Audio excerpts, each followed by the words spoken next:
Nexit. Dutch only tolerated EU when UK was key member. The EU's relationship with the Netherlands was thrown into sharp focus following Brexit and the coronavirus pandemic, triggering fears that the member state may leave the bloc, commentators claim. The Netherlands was one of the founding members of the EU, then known as the European Economic Community, and conducts 3/4 of its trade with the bloc.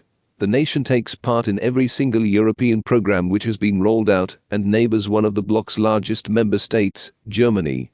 However, it has found itself at the center of recent bitter rows between the member states, subsequently prompting concerns that Euroscepticism is growing in the Netherlands.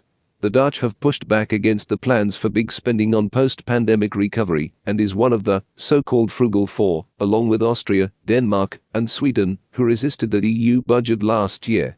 It wanted at least euros 200 billion, pounds 174 billion, in cuts for the proposed euros 500 billion, pounds 436 billion, program, triggering frustration among the bigger member states.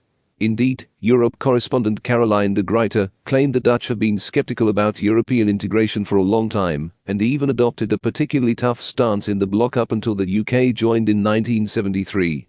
She said, "It is clear the Dutch feel better in Europe with the British on their side, and that problems they currently have are partly the result of Brexit." She explained, "Apart from a Protestant culture, they have much else in common with the British. Their love of the sea, a sober outlook on life and a commercial disposition. Both are liberal, seafaring and trading nations that once had overseas empires used to striking out on their own. The Dutch also speak English exceptionally well, and according to the commentator, are typically Anglophiles.